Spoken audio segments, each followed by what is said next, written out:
Okay, let's get started, everyone. Well, welcome. Aloha, and thank you for joining us for Hawaii's Manufacturing Day 2021. I'm Gary Yoshioka. I'm president of Diamond Bakery and board president for the Hawaii Food Manufacturers Association. And I'm pleased to welcome you and be your host today. Manufacturing Day is a celebration of the 12 million talented men and women who work in manufacturing nationwide. In the state of Hawaii, manufacturing is a $1.87 billion industry employing over 14,000 Hawaii residents. Today's event is presented in partnership with the Hawaii Technology Development Corporation, Innovate Hawaii, and the Chamber of Commerce Hawaii. To get everyone in the spirit of the day, I think you'll note that you should have received our Manufacturing Day virtual background. And if you haven't already, now's the time to turn it on. So please go ahead and turn your Manufacturing Day virtual backgrounds on. And you'll note that I don't have mine on because I have to show you a little something in a bit. So I'll be an exception today. But please join us. It's a great looking background. And just a few housekeeping items for all of our attendees. Please join the meeting in listen only mode and keep your microphones on mute. Today, we are pleased to be bringing you 2 live virtual tours and interviews with 2 great local Hawaii manufacturers. First up, the Tour Bakehouse, and then Hawaii Ulu Cooperative. Q&A will be after both tours are finished, but please feel free to submit questions by clicking on the chat button on the bottom of your toolbar. And for those of you joining by phone, you can email your questions to nicole@htdc.org. That's Nicole, N-I-C-O-L-E, @htdc.org. Now, at this time, I'd like to recognize our special guests. We're pleased to have several honored leaders of our government joining us today for today's virtual event, starting with the State of Hawaii Senate and then to the House. Joining us today are Senate Vice President Michelle Kidani, Senator Gil Keith Agaran, Senator Donna Kim, Senator Laura Acasio, Representative Sylvia Luke, Representative Troy Hashimoto, Representative Greg Takayama, Representative James Tokioka, Representative Jackson Sayama, and Representative Amy Peruso. We also have representatives from the office of Senator Glenn Wakai and Representative Nicole Lowen. Thank you all for joining us today. It means a lot to us and for your support of our local manufacturers. Now, to kick off our program today, it's my honor to introduce a special video message from Governor David Ige, who has been supportive of small business and manufacturers and who has graciously issued a proclamation, as he has in the past, proclaiming today as National Manufacturing Day in Hawaii. And one of the reasons why I don't have my background up is because I literally have the real proclamation here for you. You see the State of Hawaii Governor's seal and the proclamation itself. It's got the governor's signature on it, and I won't read it to you, but the proclamation asks the citizens of the Aloha State to join in recognizing the many contributions of the state's manufacturers to our community and economy, and to learn about the industry and its many career opportunities, which you all are doing today. So thank you. We'd also like to share a message all the way from Washington, D.C. from Carolyn Lee, Executive Director of the Manufacturing Institute.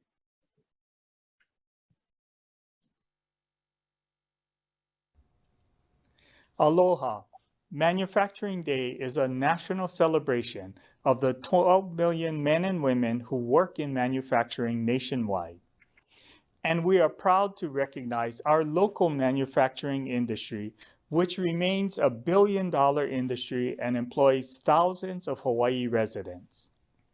I'm excited to hear today from 2 local businesses who will highlight the importance of manufacturing in Hawaii and share their visions for a collaborative future. Dana Shapiro and Hawaii Ulu Cooperative have expanded from a handful of growers to over 100 member farms across 3 islands. Their revival of Ulu will help to strengthen Hawaii's food security using environmentally responsible production methods.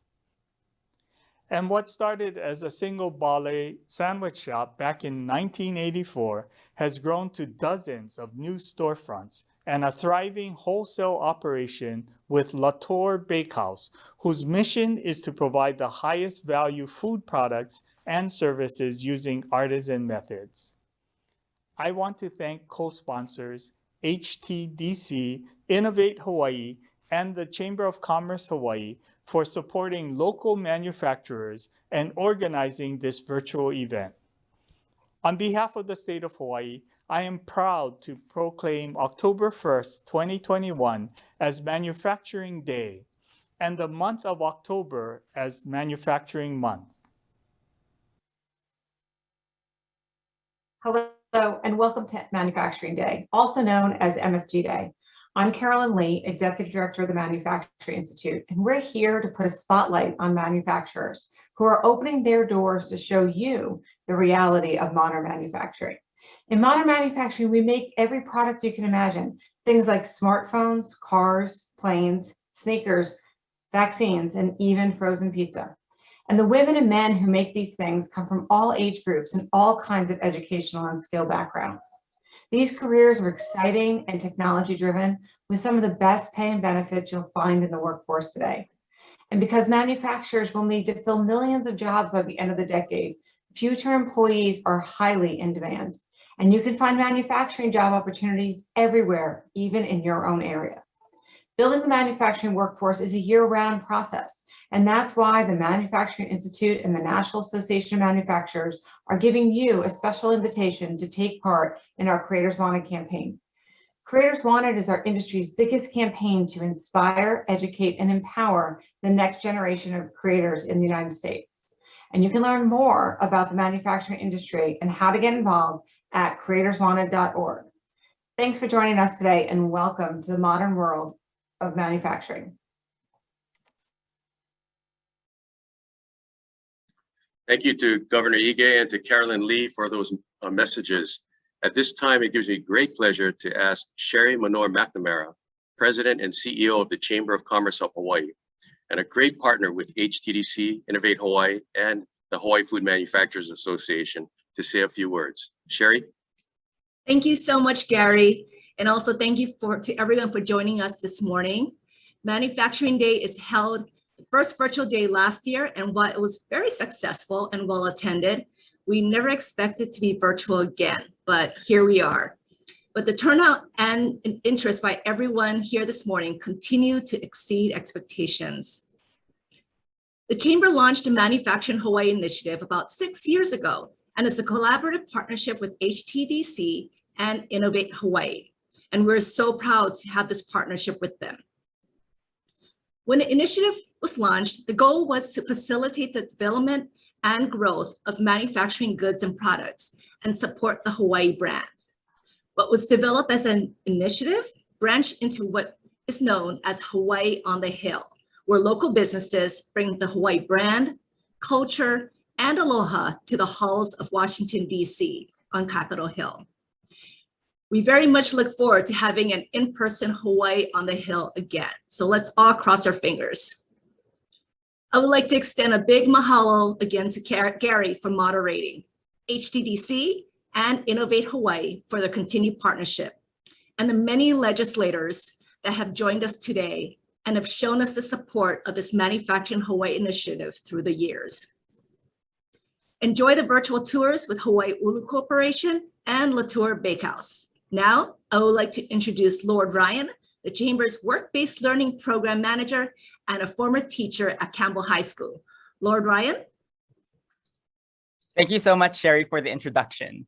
Over the past year, the Chamber has had the honor of working with HTDC and Innovate Hawaii to launch the first ever manufacturing cohort program where high school students from Campbell, Kapolei, Pearl City, Roosevelt, Waialua, and Waipahu got an opportunity to earn a Certified Manufacturing Associate certification. The certification was launched in December of 2020 and gives students the opportunity to learn entry-level skills and mindsets needed for entering the world of manufacturing. In addition to that, the Chamber hosted work-based learning opportunities such as virtual tours and guest speaker experiences for students to learn about the manufacturing field.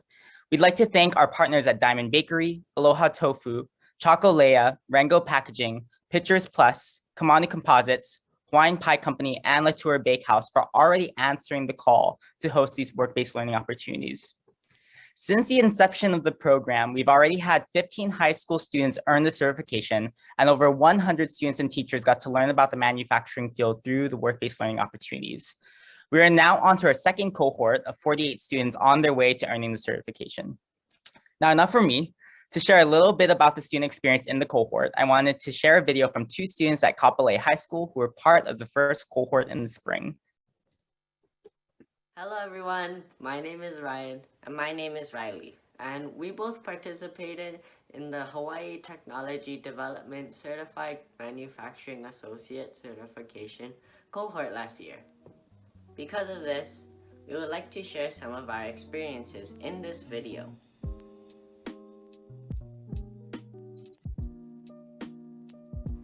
I wanted to participate in this program because I thought of it as an amazing opportunity to learn something new, as well as to learn something that I may use in the future. I also thought of it as a great thing to put on your resume. One of the most memorable things about this program were the field trips that we went on. Although they were virtual, we were able to see how different things were manufactured and ask questions on the processes used to create them. Most importantly, they were fun, interesting, and helped us understand what we were learning.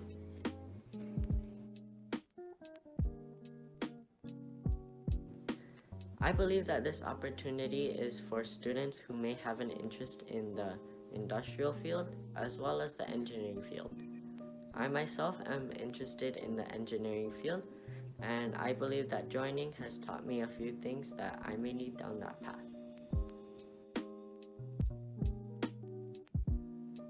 One of my biggest challenges was making sure to take notes on important information during the lessons. Taking notes did make the lessons longer, but it was all worth it in the end. Without taking or studying my notes, it would have been significantly more difficult to pass the final exam.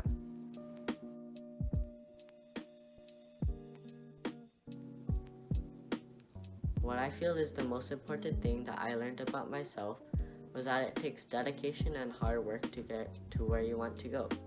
Although I learned this before, it was repeated while I was studying for the program, as well as going to the field trips and listening to the guest speakers. Hard work doesn't come easy, and you just gotta do your best.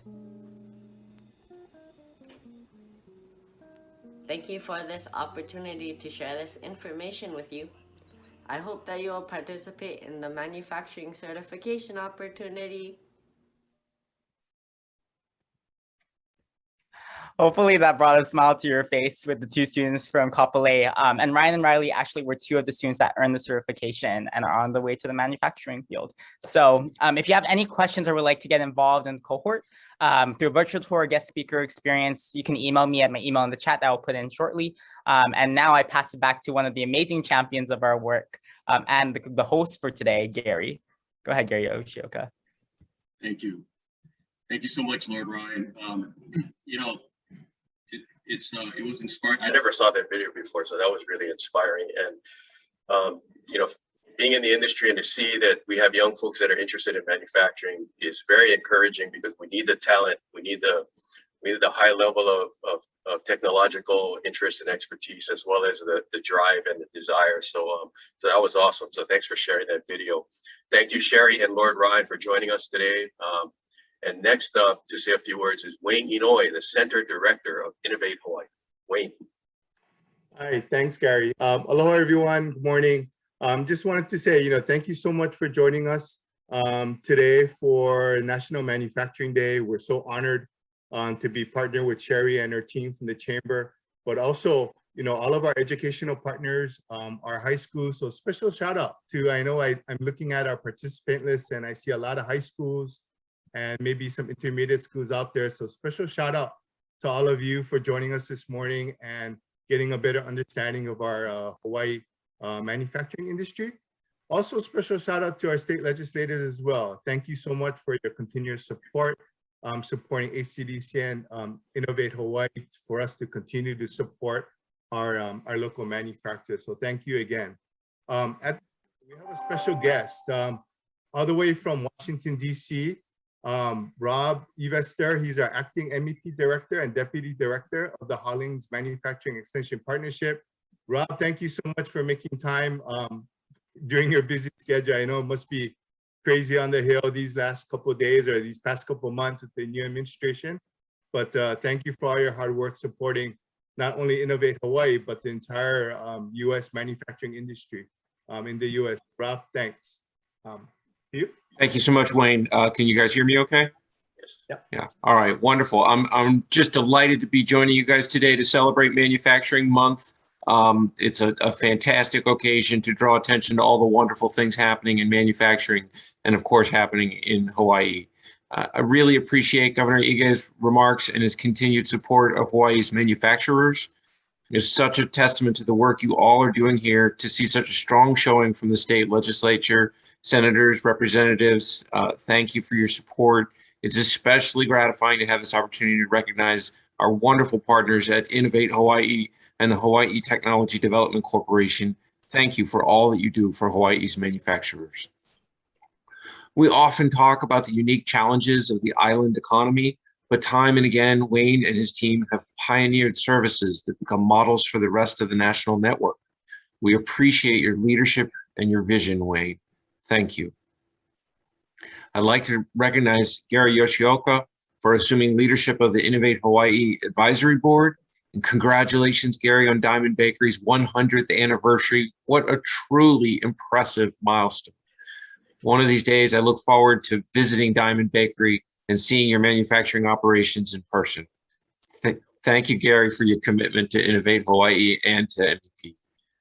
And thank you to the Hawaii Chamber of Commerce. We welcome your partnership and look forward to working together to expand workforce development opportunities in manufacturing. We are truly in a historic moment. Wayne has heard me say things like this several times, but it doesn't make it any less true. The current broad support for American manufacturing is rivaled only by the scope of the challenges that we face to meet that objective and that vision. If we ever had any doubt about the importance of local manufacturing, the global pandemic showed us. We are inspired by the work that you've done here to cultivate local suppliers of PPE. We cannot afford supply disruptions in these critical products. In fact, Hawaii's pandemic response perfectly encapsulates what we want to see on a national scale.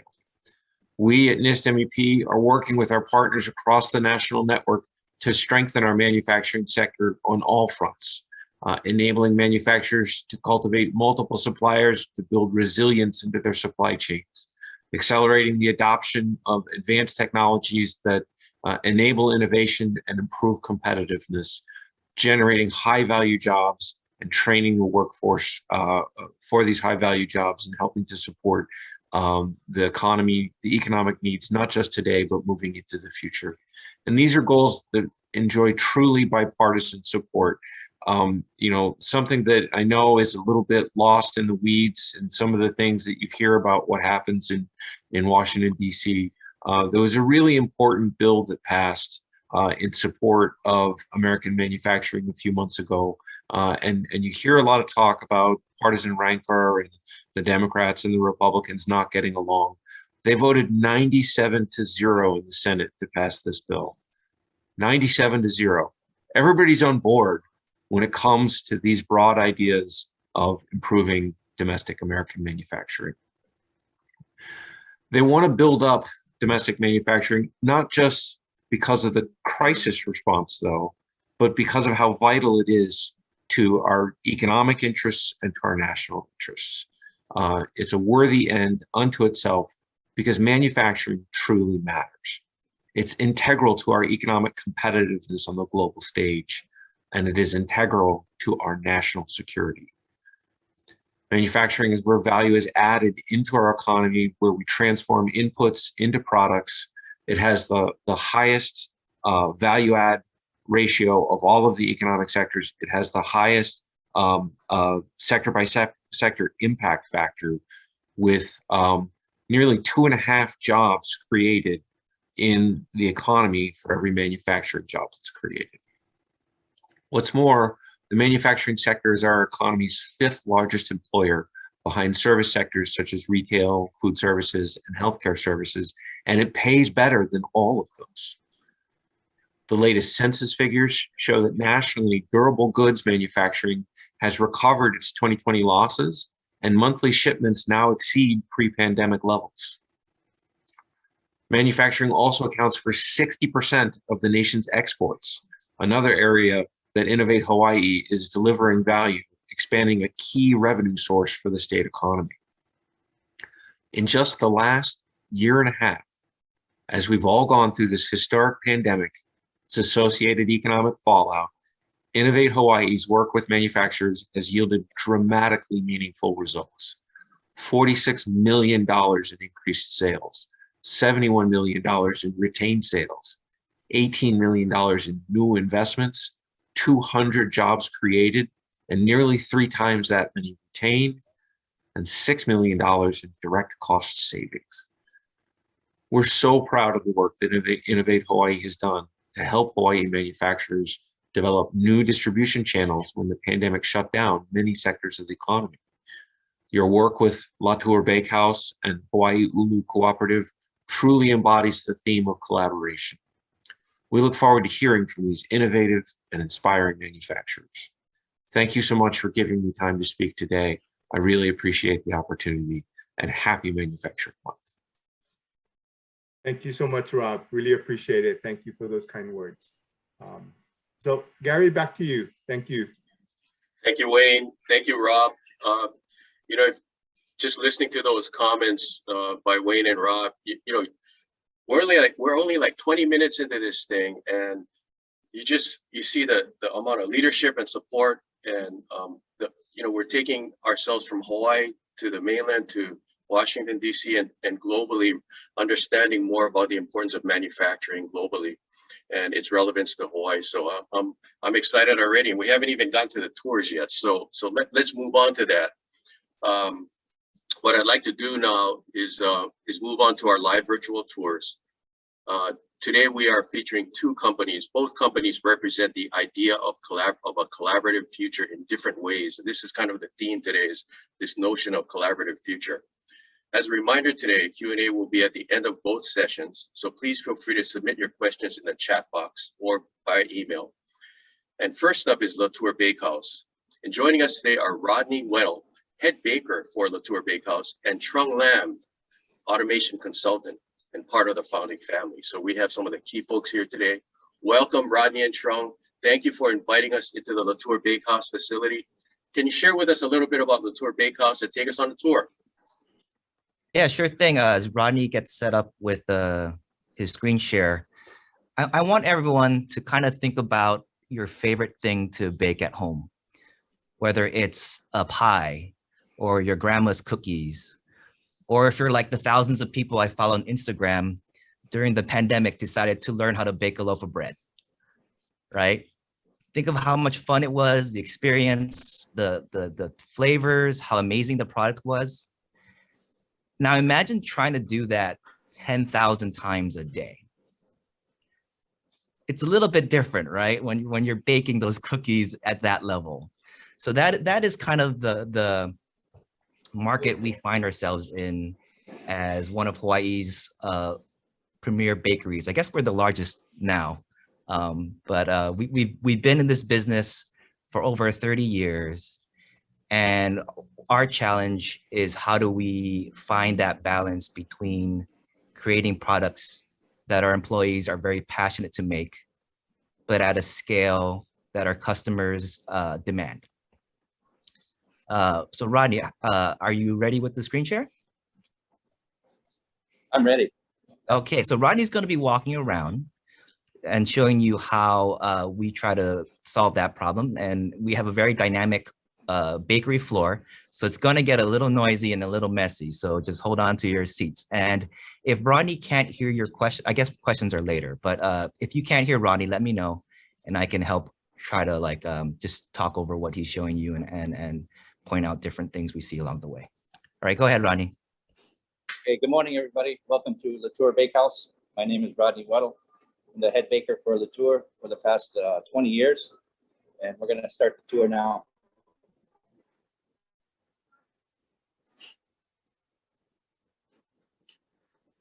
We're heading to our organic production area. We're a certified organic bakery. We run 24/7.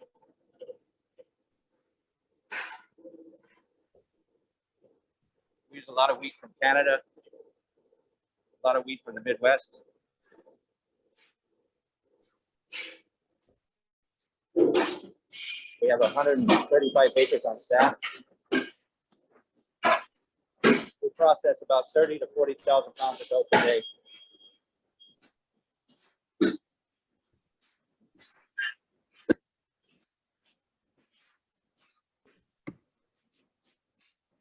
Making here is our shokupan, whole wheat Japanese style bread. Japanese style bread is the bulk of our production.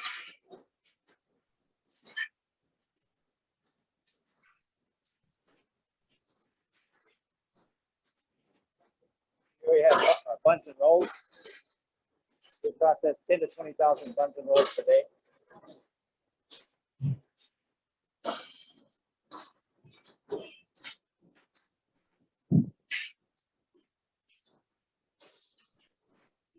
This is our organic sourdough, the product we make for Costco.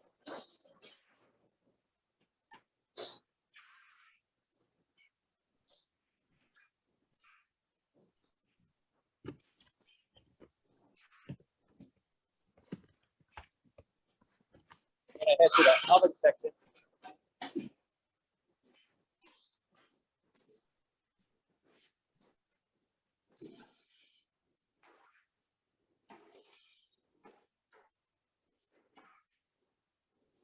Japanese white bread coming out of the oven.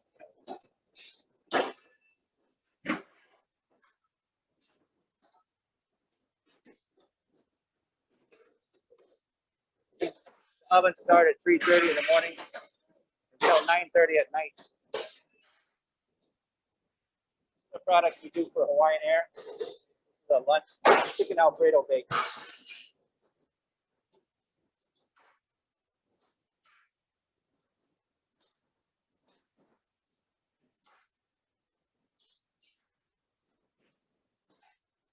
Today we'll run 12,000 of these.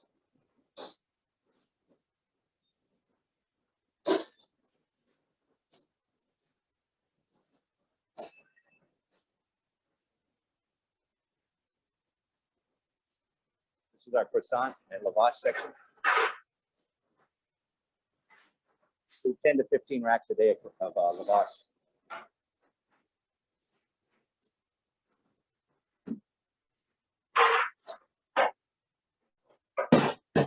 Three to 5,000 croissants a day.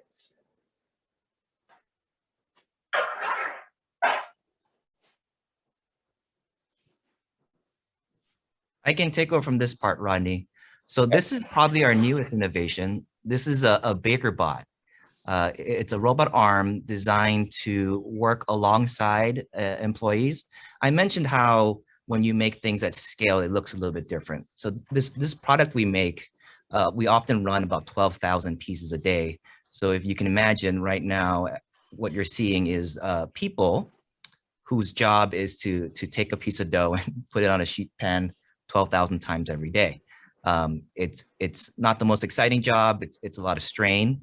So we find ways to automate what's known as the dull, the dirty, and the dangerous. Any task that we think isn't quite a strong value add for people, where machines can do better. And then it frees up the employees to do higher value tasks, in turn which we can pay them more money to do so. The machine is currently offline. It's being updated with some new code to kind of tweak some of the settings we want. But Rodney, if you don't mind stop sharing the screen, we have a video of the robot in action that we can show you.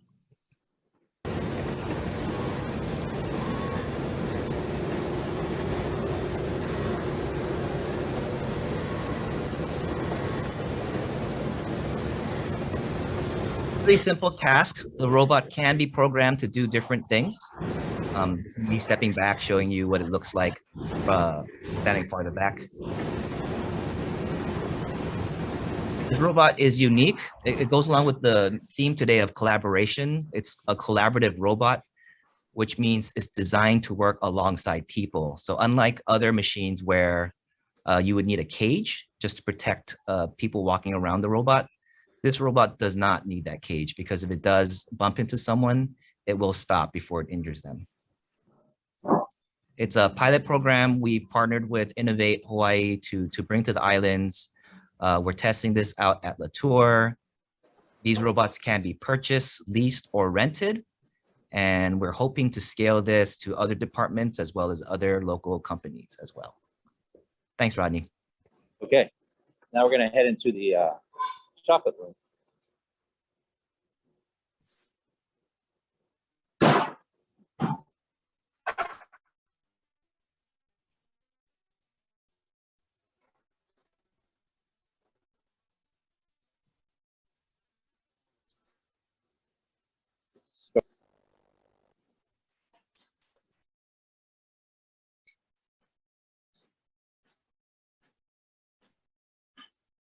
This is our cookie wrapping machine. These are airline cookies, 40 to 50,000 per week.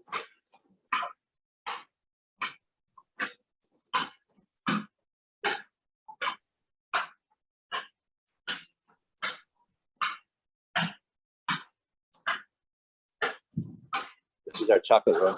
It's been pretty quiet for the past couple of years, but it's going to come back. Majority of our chocolate right now is made for Kahala, the Kahala Hotel. We've got some new equipment that we brought in a few years ago, tempering machines and rolling machines, panning machines. So it's pretty quiet for now, but it's going to come back, I'm sure. It was very busy in here pre-COVID. I'm sure you can all imagine, but that room smells very good. It's just full of chocolate. Now we're heading to the kitchen. This is our wale pickles. We do for Costco.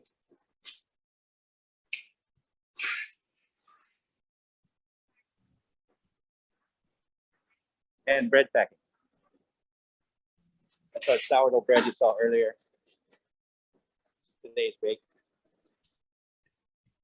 So the bakery has a variety of different customers. Our big one, especially post-pandemic, is anyone in like the grocery business. So Whole Foods, Costco, Foodland, they carry maybe 5 or 6 different products that we sell there. We service hotels, restaurants, airlines. Pretty much almost anyone who needs fresh baked bread there's not many people doing that here locally, and we're fortunate enough to be one of the bigger ones.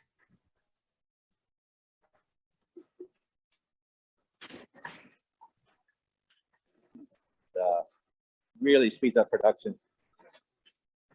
Yeah, the bread slicer helps us keep up with the demand ever since Love shut down their local manufacturing here. Our facility overall is about 80,000 square feet, so it's on the larger side. We moved here in about 2008, thinking we would at some point grow into it. We thought it'd take a little bit longer, so it happened kind of quick. So there's a lot going on in the space. We currently are working on getting more products to the mainland. Nothing really going on right now.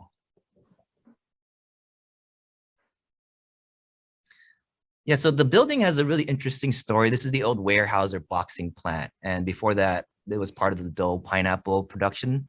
This is where they did their canning, and no, not their canning, their boxing after the pineapple's been canned.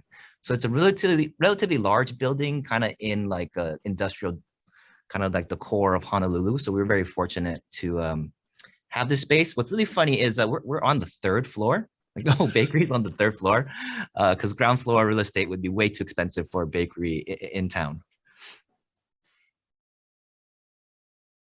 Yeah, I'm basically answering questions in the chat just because I feel like this is more direct questions to the tour. Yeah, I that's think this is kind of the end of the tour. So we can answer, let me see, any quick questions before Gary hops back up. Yeah, prices, raw material pricing is always a thing. And there's not much we can do about that until we have a local supply that we can grow ourselves, like how McDonald's grows their own potatoes. But and that's the tour. That's the tour. Thanks, Thank Rodney. you, guys. Okay, have a good day. Thank you. That was awesome. Thank you, Rodney, for that awesome tour. Trung, let's chat a little bit. Can you share with our attendees the importance of manufacturing to Hawaii? Oh, I mean, there's a big group here, but I feel like I'm preaching to the choir. We understand that it's about self-sustainability, self-reliance. We are the remote place in the world. Everything has to get shipped here or made here. So it makes so much sense to manufacture as much as we can here to support ourselves. The big thing for me, though, is we see all those products being shipped in, and they're really not products that represent Hawaii, right? We're allowing other people to dictate the flavors, the look, the feel of everything we consume. And I think Hawaii is a very special place, and there's a lot of culture and story to share. I know Erin is in the chat from Chocolea, and her story is amazing, and what she does with chocolate is just, it's inspiring, very inspiring. And you need local manufacturing to be able to do that. Yeah, when you talk about that, relative to how you position your business and products versus what comes from the mainland, do you see yourself as helping to diversify the economy? How are you helping to create diversification in our economy as opposed to being very, very dependent on tourism, as we all have learned painfully over the last couple of years? Our business is very interconnected in a lot of different industries. Of course, tourism is a big part. We do supply hotels and restaurants and airlines, but we also supply nonprofits. We're looking at the DOE to supply meals for students. And in order to do so and compete at a level that makes sense for these larger institutions to buy local, we have to be at a certain scale. So yeah, I think that answered your question. Yeah, no, it does. I mean, you obviously talked about your growth, and then now continuously looking for new opportunities. Let's talk a little bit about the challenges that, for example, manufacturing Hawaii has its challenges. What are some of your biggest challenges, and how do you resolve some of those challenges? I mentioned before, we are an island, so everything has to get shipped in, all our raw ingredients. So we've been looking at different ways to use what we can locally. And maybe right now it's not as cost competitive, but hopefully someday it could be. So we've been, I guess you'll hear later from Ulu Co-op, but we've been doing research and development into products using ulu and a few other locally grown starches that we could use in substitute of flour. We also, what other challenges? Labor is a big challenge. Yeah. It's not just the labor cost, it's just finding the labor. Again, everyone loves to bake a loaf of bread, but finding people who are passionate about baking 10,000 loaves of bread is not very easy. So we think by using automation, it's not replacing jobs, it's creating jobs that people would actually want to do. And in exchange for having higher efficiency, we can actually pay the employees more because they're providing more value to our operations. I mean, it's very similar to what we do at Diamond Bakery. So when you talk about automation, you mean kind of the co-star that was there with you and Rodney, your baker bot? Yeah, that's an example of automation. Automation is all over the place. Our products are kind of semi-automated. We don't really have full autonomous lines like a lot of our competitors on the mainland do. So there's always people working alongside equipment in our facility.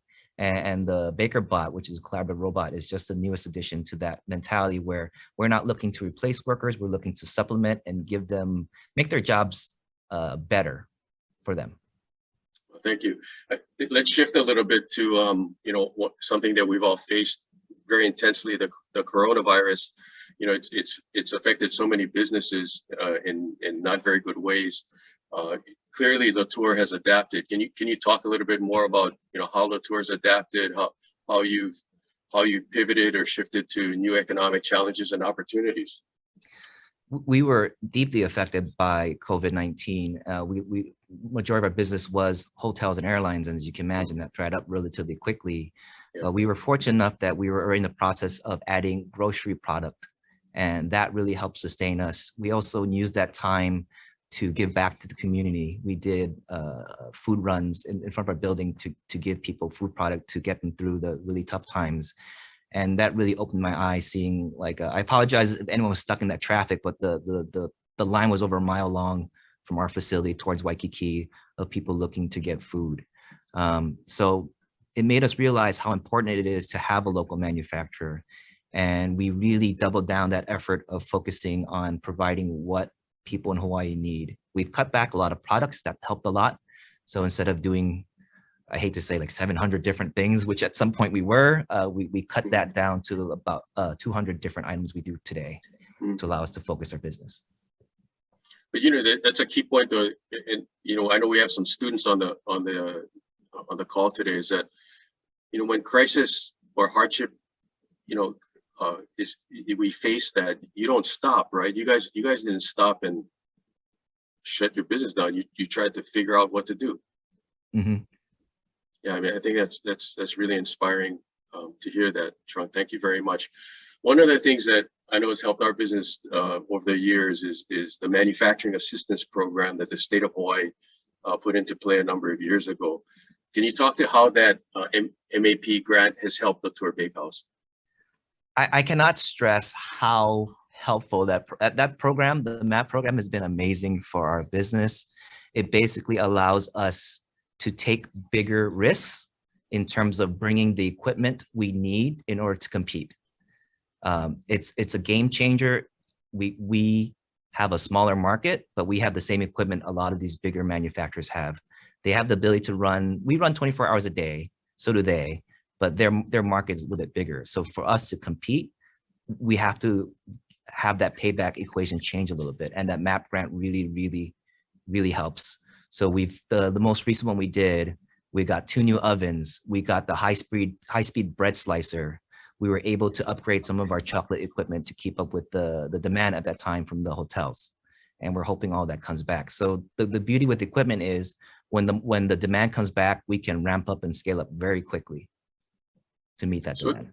Yeah, so that's a great point.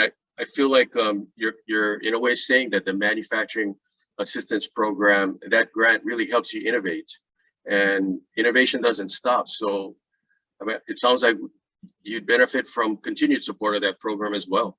Yeah, innovation has its risks, and you know, it's a risk appetite we're willing to take, but any help just makes it easier and quicker for us to kind of continually iterate and innovate and find new things to help improve the manufacturing industry here in Hawaii. Yeah, I couldn't agree more. You know, Diamond Bakery benefited from the MAP program as well. We were able to acquire new packaging equipment that allowed us to innovate as well. So we just really look forward to and hope the program gets continued support, because it helps the industry, and it's really helped us grow and be stronger. So we got a couple minutes left, Trung.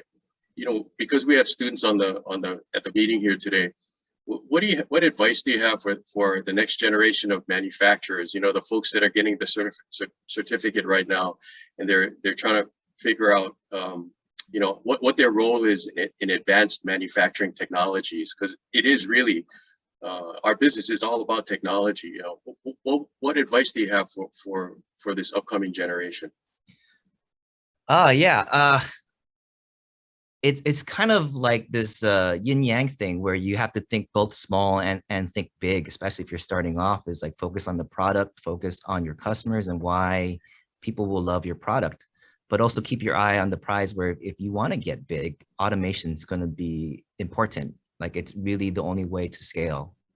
And just keep an eye on the changes coming, like as more automation and technology happens on the larger end, it's going to trickle down to smaller manufacturers. Like the collaborative robot works at both large scale and small scale. Instead of the fully automated lines, you have a few cobots doing some automation as well, and they can help take a small business and scale up relatively quickly with not a lot of costs.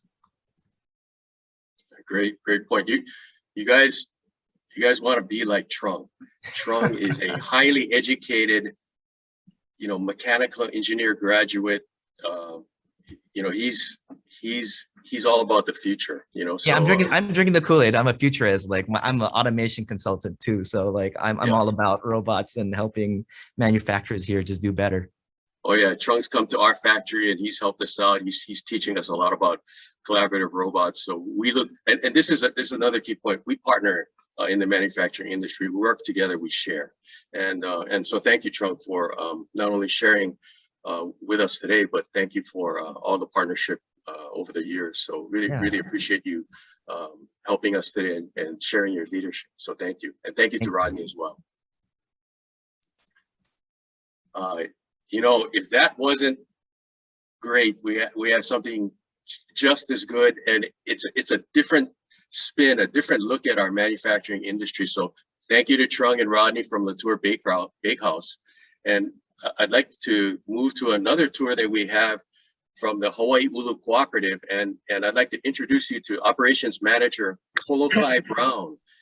And Holokai is out at their flagship facility in Kona. So Holokai, are you there? Yep. Yeah, hello, can you all hear me? Okay, perfect. So I'm gonna give you guys a little tour of our facility and talk about it a bit. If you have any questions, you can type them in and they'll go through them at the end. But my name is Holokai. I'm the operations manager here at the Honalo facility. This used to be the Honalo marshaling yard, and the previous users were the food basket, sorry. And yeah, let me just show you guys around a bit. So right over here, we have the first step in our ulu processing. And this is when it comes in, we sort all the fruit and pressure wash it. And that's primarily to get off the thick latex coating and whatever other dirt and stuff. So Brendan, how's the sorting going? Good. Yeah, why do you like sorting fruit? I get to see a lot of the best looking ulu that we get in. Yeah, I get to check out different varieties. Where did this fruit come from? Came from Hilo. We got it in today. Yeah, so originally we started out with only the Honalo facility, and this is where we do the majority of our processing. But in the last couple of years, we picked up another place at Alai, which I'm sure Donna will go into later. And that's sort of where we bring in all the Hilo side fruit, because it was hard for a lot of Hilo farmers to bring fruit all the way over to Kona. Plus, the fruit would heat up and we had more quality loss. So it's nice having two places on the island. We also have partners on Maui and Oahu who are processing this year. So it's pretty exciting to see the Ulu Co-op grow. I think when I started here, there were 6 employees, 7. And now we have at Honalo alone, like 16, 17, something like that. So it's very exciting, to create new jobs and be part of something that's growing quickly. But let's cruise over here. We'll show you guys some other stuff.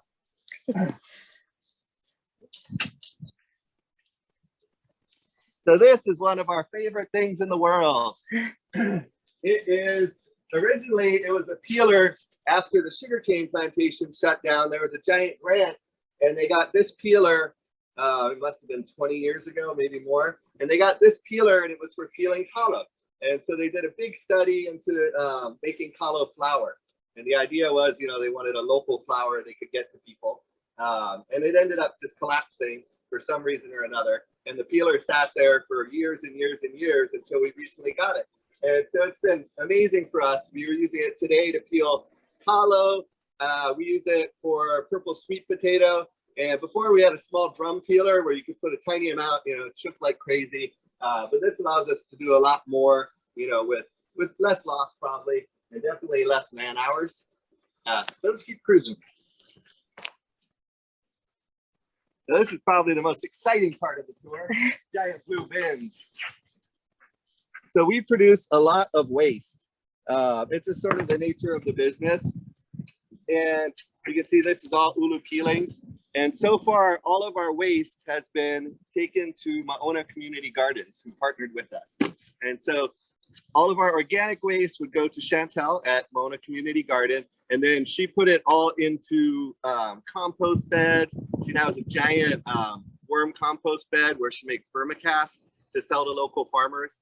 So that's one of the best things I think about the Ulu Co-op is, you know, we don't just dump all the waste out. And so we've been doing it in buckets and trash cans, and it's been pretty labor intensive, you know, as we double our production. That's even more stuff that Chantel has to haul.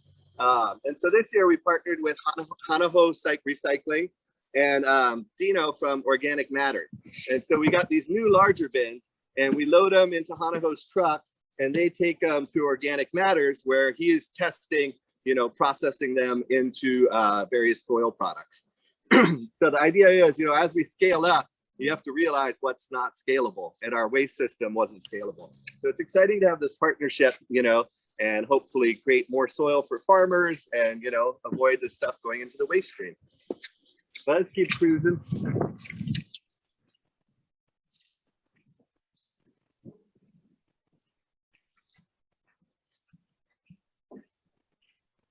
Evelyn.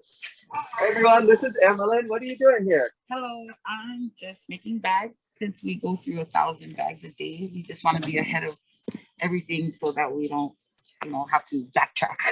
Yeah, it's an endless bag life. Yes, so just making bags to keep up. What's your favorite thing about working at the Ulu Co-op?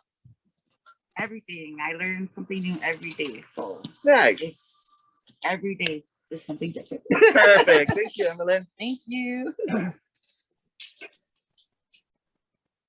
All right, so you guys can see my beautiful wall of boxes. These are all our orders that are going out today. So originally we were primarily wholesale. We didn't have very much of a retail presence. But then when COVID hit, you know, that all changed overnight. I was sending out, you know, like 10 boxes a day, and then everything shut down and it was like a week with nothing. And so that's where we really had to work hard and pivot. That's when we began to pivot towards, you know, more direct to consumer retail sales. And so one of the big issues was we couldn't find any insulated boxes, you know, because everyone else is struggling to do the same thing. So we ended up ordering, you know, a massive container full of these Kodiak boxes. And they're insulated with a recyclable liner. You can see we got cool branded boxes. It's got to be cool, man. Cool. Get your name out there. And so this is what we pack, and we send, you know, various educational packs, 5-pound bags of product, you know, various things to people all around Hawaii and the United States. And so it's kind of one of those things that we had to move quick, and we managed to do a pretty good job of it, I think. So let's keep cruising. All right, so here you can see we have some kalo that we just finished up in the peeler. And so the peeler does the initial peeling. We bring it in here where we then stage it until we get ready for the kitchen. So these guys are just about ready to go in. If you come over here, you can see this is our sanitation bin. So after everything's pressure washed, we sanitize it, and then we can bring it on into the kitchen. Now here we go. So one thing about this facility is it wasn't, you know, really intended for food manufacturing. And so it's made it a little bit hard for us. We created originally this commercial kitchen. And as you'll see, it's very small. So it makes it hard if you bring in, you know, instead of doing 400 pounds a day, if we're doing 1,400, you know, it requires everyone really to be on their game to get stuff moving through quicker and more efficiently. And Donna will probably talk to you about some renovations we have going. So one of them is going to be, we're going to extend the kitchen all the way down to the end of the building. So that'll give us twice the usable space. So that should be a good stopgap measure, you know, in our future growth. So let's cruise in. All right, so here we got Tui and Eli. What are you guys doing? Doing some baker's rice. Yeah. So once the breadfruit hits a higher stage of ripeness, it gets soft and mushy. And that's what we scrape off. And you can see they're cutting them open right here. But you can also look back there, and we got a breadfruit peeler. And so we used to peel by hand, and we actually ordered that from China. And so for our peeled products, it makes it, you know, a lot quicker and easier to get the breadfruit peeled. Let's come on down. So the next step is, what are you guys doing? Boogers. Boogers.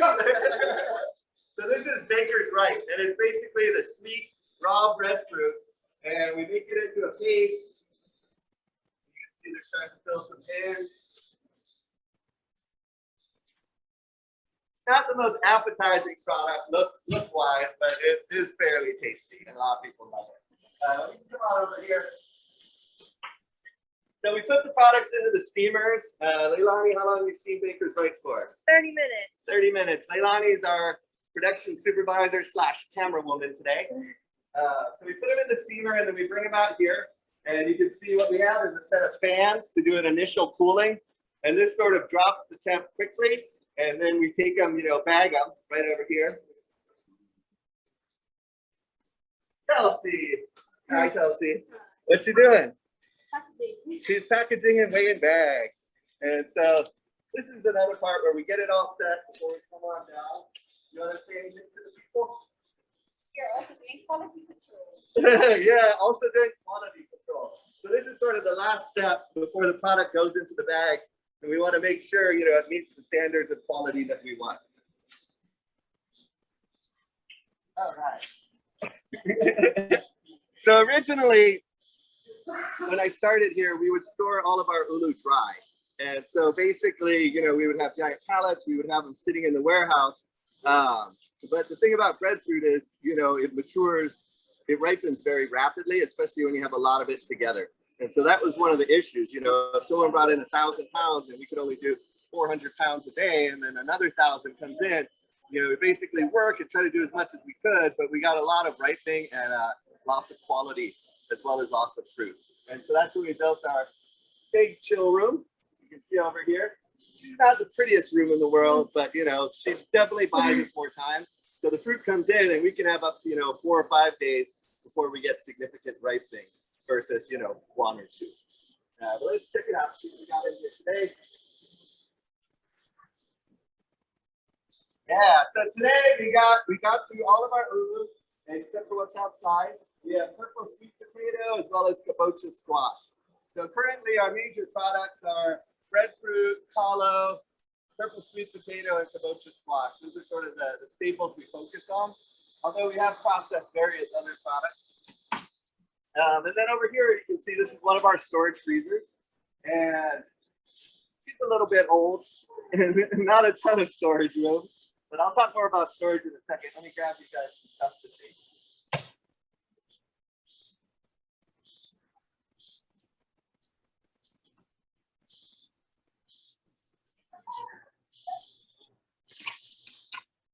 So with pivoting into more of a retail-based thing, we created our line of beautiful branded bags that are for grocery stores. So you can see here's a squash one, that somebody can buy, already ready to go. It's part cooked. They can finish cooking it, as recipes and all that kind of stuff.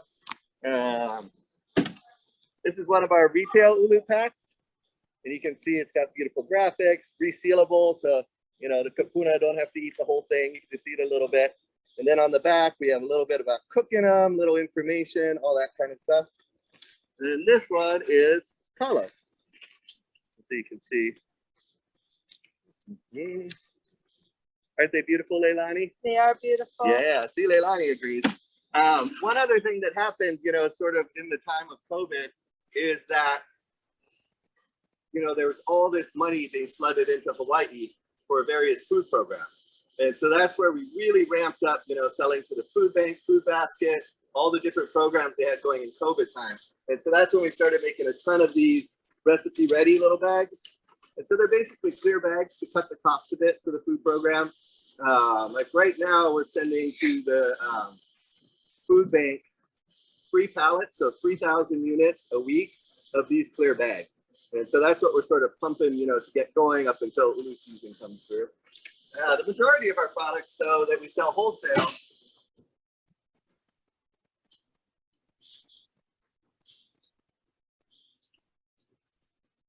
it's stuff like this. So you can see it's basic 5-pound bag. This is a ripe one, that stores, restaurants, other places who are making their own products, even homes, can just take it in. Majority of our products are frozen. And, so it's a good way for people to have ulu without having to clean it, cook it, do all that sorts of stuff. We generally sell them in 10-pound case boxes. So you can see this one here is a 10-pound box of our mature peeled part cooked, and it's heading out to Hapuna today.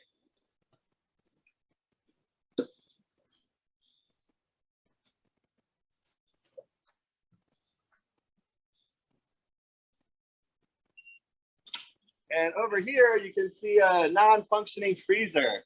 Isn't that exciting? So this was our other small storage freezer. And if you look in here, you can see right now we make our products and then we freeze them in a standard freezer. So you can see down on the bottom over there.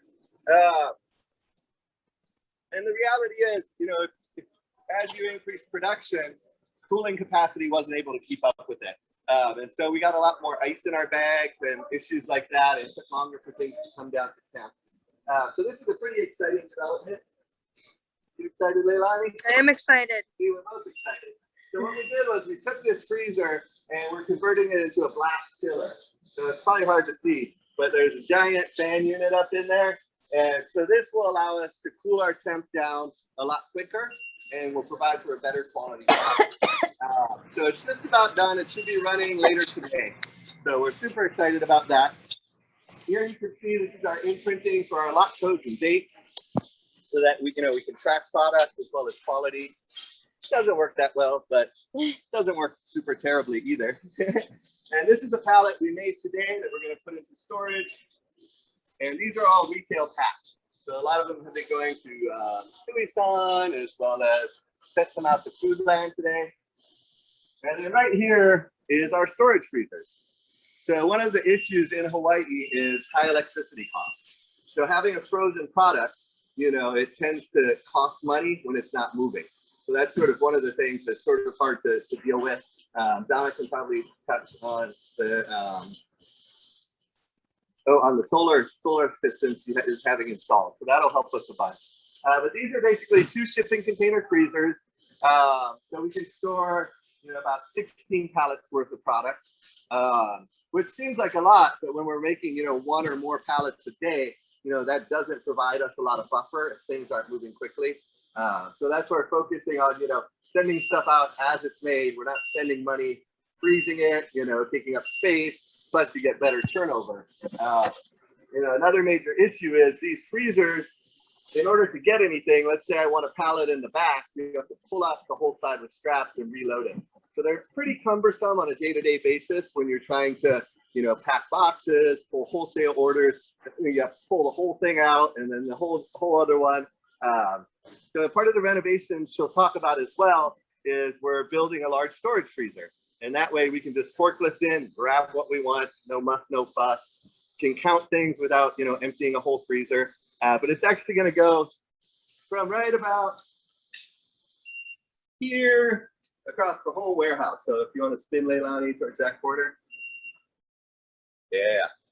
And so this whole area will just be a giant storage freezer and we can remove, you know, these shipping container ones. And that way we'll be able to go in, grab what we need. It'll be a lot smoother system. And off the edges of it, we'll be building bigger chill rooms because as we expand the kitchen over there, you know, we're going to have to remove that chill room. But over the last couple of years, we've got some cool new equipment. So come on over, I'll show you guys.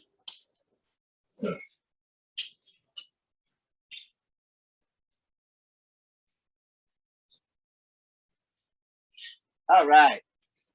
This machine with all the scary finger cutting pictures is a Urshel cutter. And so one of the things we really want to expand into is, you know, making products that are easier for customers. So right now you could buy one of our products and make your own fries, but this machine allows us to put in breadfruit, you know, sweet potato, whatever we want, and, you know, cuts them very quickly and efficiently into fries. Another product is dices. This does dices. So that way we can make a diced ulu product. And then you basically, you know, you're making a stir fry, a stew, whatever. You don't even have to cut it. You can just throw it in. So lowering the barriers for people to use our product, I think, is a very good way to get it, you know, into more people's houses so that they give it a try, you know, like a gateway product, and maybe they find they like other products, or, you know, just it's easier. And so they'll use it more. These guys all here is for our flour production. So I touched earlier on how expensive it is to store frozen product in Hawaii due to electricity. And so that's why we've really been looking into, especially over this last year, of making a ulu flour product. And it's just because, you know, when we have excess product, it's going to be easier. We can store it, you know, it's shelf stable. So this right here is a hammer mill, and it can make a lot of flour. something we didn't know, as we were getting into the flour processing business is basically if you just run this, it's a giant flour cloud. Flour gets everywhere. And so this is a cyclone filter that works as an air filter and filters out most of the, particulate in the air so you can breathe and see. And it does okay sometimes, most of the time. Right, Leilani? Mm-hmm. And then this is our tiny dehydrator. So it's not really scaling up at the level we need at this point. It did good for us last year. Donna can probably tell you how much flour we made. But we're actually looking right now at the live facility to install a giant commercial dehydrator where you can roll in whole racks. So that'll be a pretty good development and allow us to scale up. Let's see. How are we doing on time? We're off to 11. Your timer went off already. Oh, it did? Uh-huh. Okay, I think that was about 15 minutes. And that's pretty much most of what we got going on here. I wanted to thank you guys for taking the time to listen to me today. And that is all. Say goodbye, Leilani. Bye.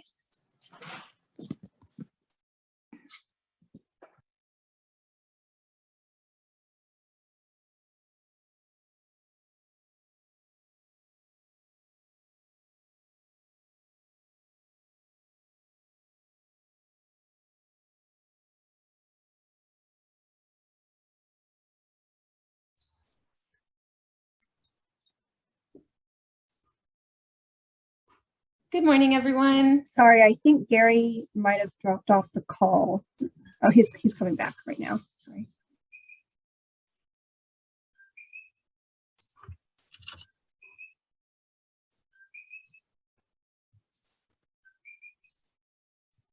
Hi, Donna. Sorry about that. I lost connectivity. Hey, Gary, no worries. Yeah, how you doing? Good. Nice to see you. Thanks for having us today. Well, thanks for being here. First of all, I wanted to thank Holokai and Leilani. They did an awesome job.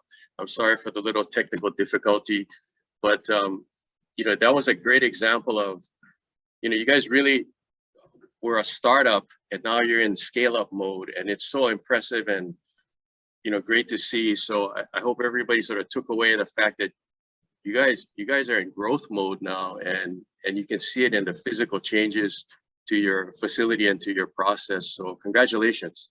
Thank you. I want to welcome you, and I kind of cut right in and said hello to Donna, because I've known Donna for a while, but Dana Shapiro is the general manager of the Hawaii Ulu Cooperative. So Donna, tell us a little bit more about the story behind Hawaii Ulu Co-op and how it got started. When we talk about the notion of a startup company, how did you get started, and how you ended up focusing on breadfruit? Sure. Well, it really grew out of our farm, I would say. So breadfruit, there was breadfruit before there was the co-op. And a co-op is a farmer-owned business, or a member-owned business. And in our case, it's a breadfruit farmer-owned business. So in 2015, my husband and I got access to a farm parcel through the Kamehameha School's Mahi'ai Matchup Contest. And our plan was to create to restore 4 acres of the traditional breadfruit belt in South Kona. And very early, we realized that a single farm selling fresh breadfruit did not have a lot of commercial viability, because it takes 5 years for the trees to bear fruit. It's a very seasonal crop. At the time, now we're talking 6 years ago, the market for breadfruit was nothing like what it is today. And it was really hard to sell your crop. So we realized that we would be a lot stronger by working with others. And that's what led to doing some feasibility exploration around the idea of a producer co-op. We very quickly found 2 other farmers, and you need 3 to start a co-op. So we knew that there was potential. We organized a couple community meetings, and the co-op was founded in summer of 2016 with 9 farmers from all around the Big Island. That's terrific. When you think about starting from a farm, and this is not farm to table now, this is farm to table plus farm to value add, farm to retail store, farm to distribution. Can you also talk a little bit to how you got to manufacturing value-added products?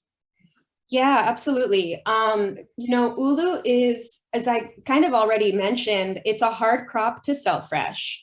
Not only is it seasonal with usually like over a third of the annual production in a single month of the year, in the peak month of the year, which for us is just about now. Not only that, but it's not shelf stable at all. So even in refrigeration, you only have about 7 days.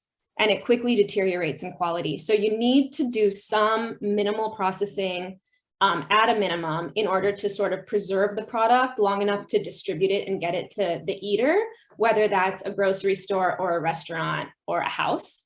And that's really how we started. Our processing operation, as you saw, it's scaling, but it's also very basic. The concept of a recipe ready ulu, we're just taking the hard work out of it and then giving you a totally natural whole product. That's a great point though.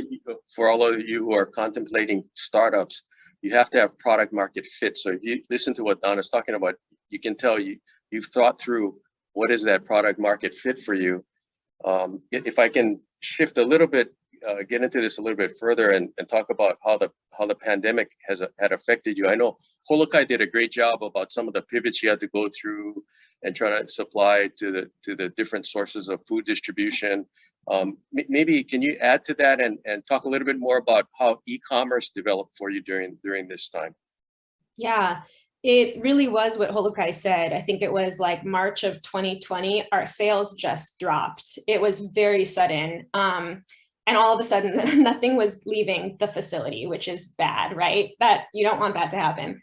So we were sort of exploring all the different creative ways that we could restart sales, and e-commerce was one of the best options for us. And we took advantage of all the training programs that the state offered, including HTDC's e-commerce cohort, and a partnership between HTDC and Kapiolani Community College, where we got several IT interns working with us. Those things were transformative. I mean, not only did it like train us, right, and give us the toolkit to use digital marketing, but it really honed our whole understanding of how to communicate our story to the public. Not to mention the logistical side of implementing an online store and packing orders that are going to get shipped all over the country. So all of that stuff is in direct response to COVID. Yeah, you make a great point too, where it's not just you guys who pivoted, but it's really the whole industry and the support resources that pivoted. When you talk about HTDC, Innovate Hawaii, because we participated in the e-commerce cohort, and I mean it was awesome. All of the companies learned so much and were able to apply it almost immediately to their businesses. And if we didn't have that, we wouldn't know how to pivot, right? I mean, it's amazing stuff. Talk a little bit more about also, Trung talked about the MAP grant and how he's benefited from it, but I know you've done some work in securing MAP grant funding, as well as I think some work with HSBIR as well. So could you talk to a little bit about, I think you've been very skilled with the whole grant management process. So please share that with us. Yeah. So the co-op has capitalized its growth mostly through grant funding. No one wants to invest in a one-year-old co-op of farmers. That's not sort of a normal venture capital opportunity. So we've had to take advantage of all the various government funding opportunities. And, these manufacturing programs that you're talking about have been really instrumental. Like for Latour, for us, it's helped us offset the cost of mechanizing. Our level of mechanization is still relatively low, but that has been key to allowing us to scale to where we are and will continue to be really critical as we continue to scale. And we anticipate about a 10-fold increase in production volumes over the next 9 or 10 years. So we're gonna, continue. In fact, we want to hire, I think, Trung as our automation consultant. So I'll reach out later. But yeah, MAP has been really helpful. I think that's generally up to a 20% reimbursement on eligible expenses. HSBIR was very helpful. We did receive an SBIR phase 1, which is a federal program, and HSBIR provides a 50% match. which is essentially unrestricted to support the project. So those sort of unrestricted matching funds are so helpful because as a growing manufacturing enterprise, you have all kinds of costs, and it's hard sometimes to anticipate exactly what budget categories they're going to fall into. Yeah, it's a great point. It shows that even though you're a small business, and you imply that there's some more challenges trying to be a agriculture or farm-based business, but there's support out there, right? You researched it and you sought it out and you got support. So that's awesome. Really, really impressive.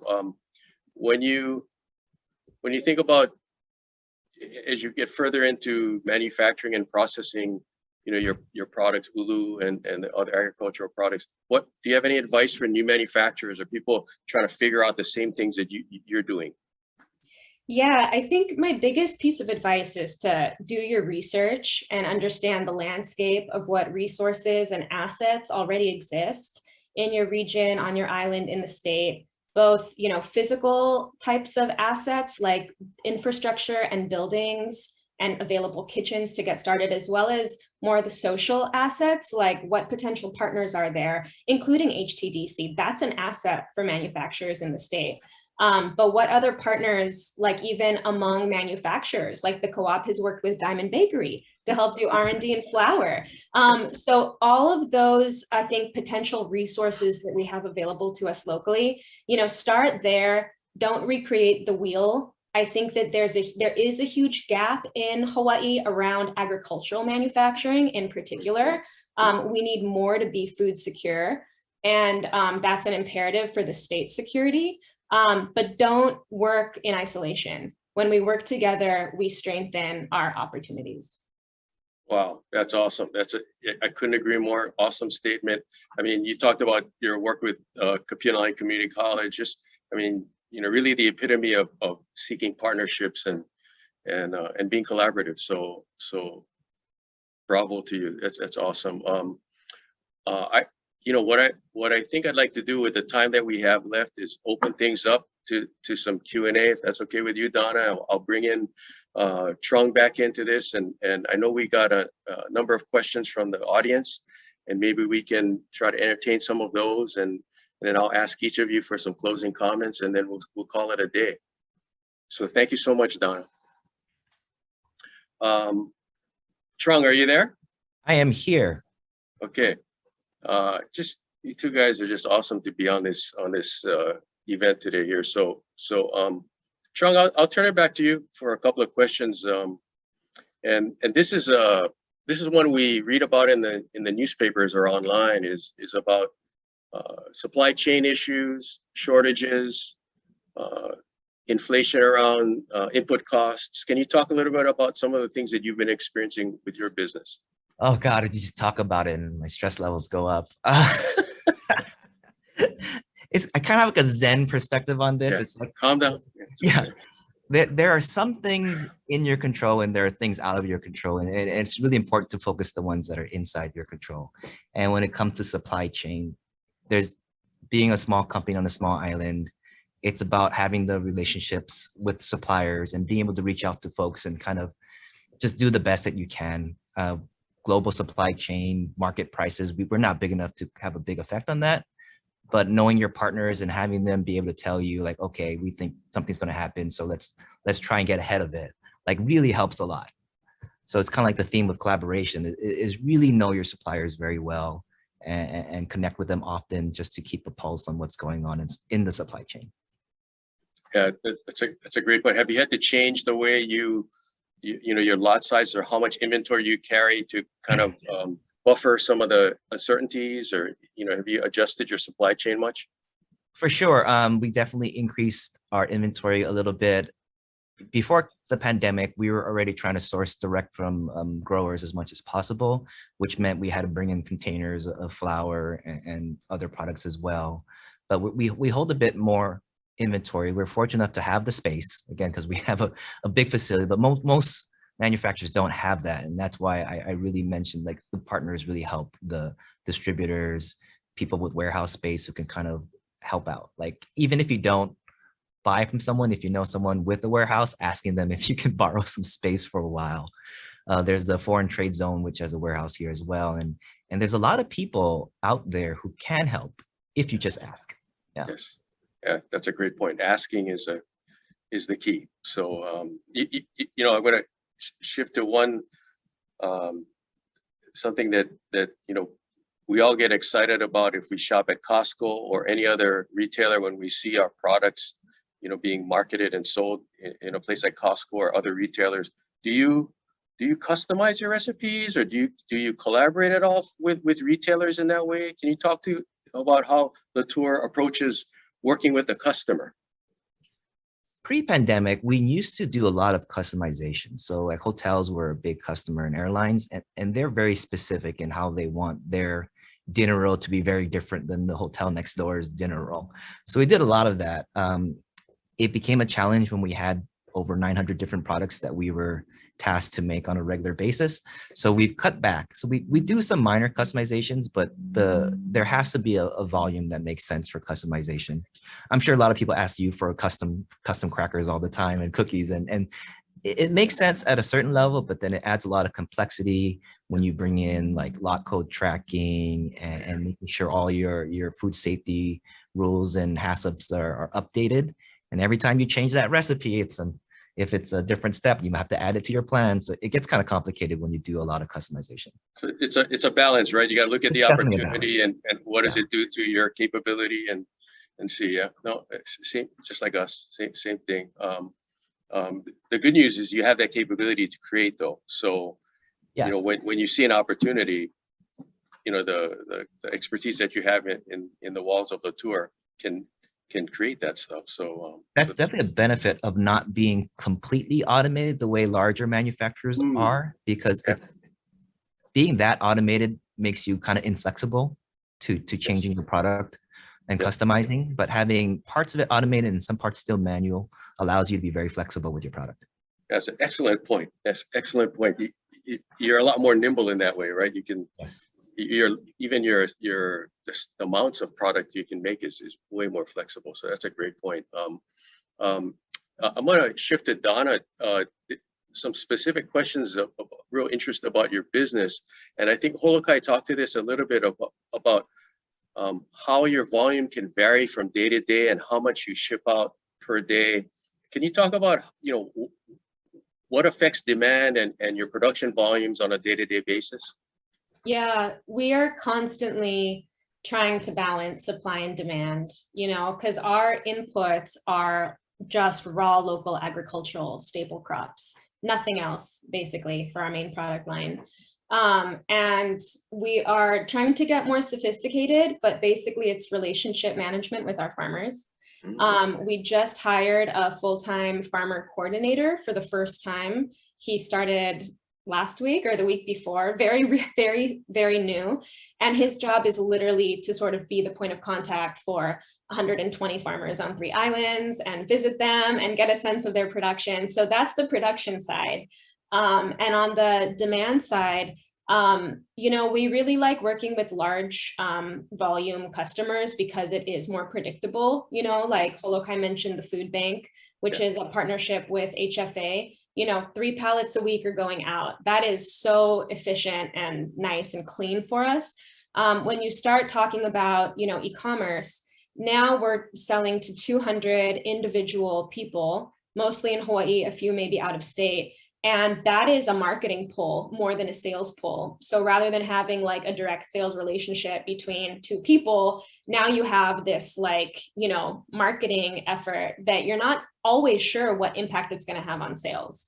So I think that, you know, our response to COVID was intentional diversification of our market base so that we would be more buffered against risk when these you know, uncertainties sort of take effect like COVID. But I think the ratio of each market segment to the whole is really important. So for us, maintaining e-commerce at around 10% is kind of a sweet spot. We can't handle more than 10% e-commerce.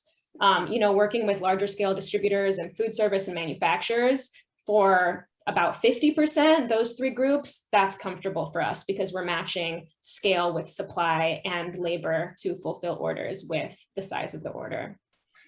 That's great. I think, you know, when you, for any business, this is important, but for yours in particular, that's scaling up in sometimes an unpredictable manner, you have to know your process and you have to be strategic. Because I hear you kind of moving from different levels, you know, talking high level, mid level, ground level. I mean, you got to work all of those levels to be successful. There's a follow-up question related to e-commerce training when you said 10%. But what did you learn about new customers or new markets when you started getting into e-commerce? Can you talk about what new you know, opportunities you saw as a result of getting that going?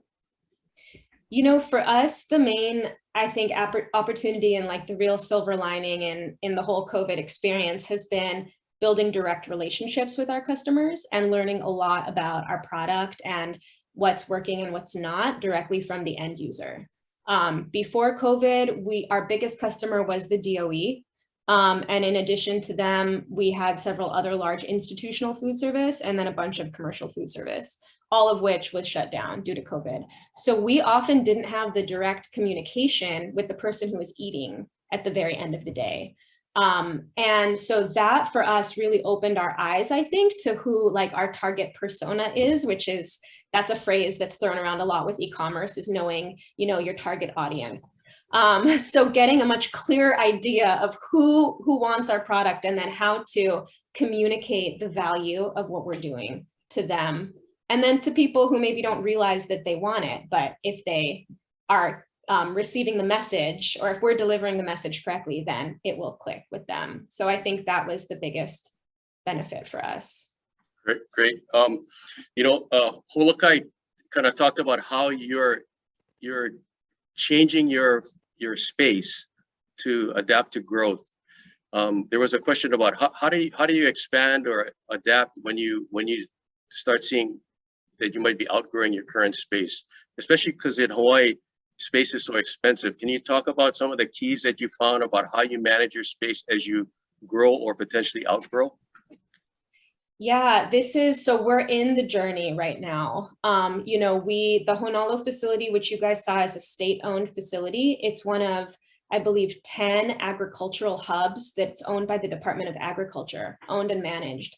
So we're sitting on a state-owned property, and it was built actually for the exact thing that we're doing, but it was never used as a local ag hub until we came on board in 2017. So we were fortunately able to renew a long-term 25-year lease. And in 2019, we worked with with partners around the state and the legislature, and were able to get a CIP allocation to the Department of Agriculture to upgrade the facility. So capital upgrades are super expensive. And when you are trying to upgrade a state-owned facility, it's even more expensive. And so we're right in the middle of that process. We completed a preliminary engineering report, and that triggered an environmental assessment, which was just finished, and it is now in the public comment period, which I believe closes in mid-November. So as soon as we get the green light from the EA, then we'll put the project out for the construction bid. And the original CIP allocation we got did not turn out to be enough. So we're going to be requesting some more CIP funds from the legislature in this upcoming session. So, I mean, it's a real process. And we're not expecting the state to fund all of it, just the base infrastructure, which is a state asset and which will be passed on to any future tenants.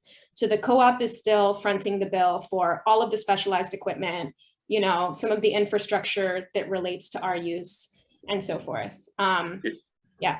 Yeah, and you know, but the point is, what I hear you saying too is that if you want to work within your space, it often takes capital investment. So that's one key way to explore what can you do with the space, what kind of capital investment does it require, and then how do you fund it? And I would also add that I think it's probably still more efficient and cost effective to maximize the use of an existing space than to build a brand new factory from the ground up and acquire the land. And I think that's something that I see a lot in the manufacturing sector is, you know, how do we maximize use of existing assets? Just like that peeler that Holokai showed you, that thing was $100,000 piece of equipment that sat idle for like 25 years. Yep. So. It's excellent. Thank you very much for that. We're almost out of time. I wanted, because we have a number of students and educators on the call, Trung, I wanted to turn back to you and say, because I look at you as just, all about the future, very innovative, very forward thinking, because of your background in engineering and your interest in robotics and collaborative robotics. What advice do you have for this next generation? Again, what would you suggest they think about or they try to do to explore a career working in these areas of technology? Oh yeah, I mean, the big thing now is the world is getting more connected. Collaboration in technology is huge. There's something called Industry 4.0, where machines will be talking to machines, and instead of waiting for equipment to break before you fix it, it's going to tell you ahead of time that, hey, maybe you should take a look at this and do some maintenance and repairs.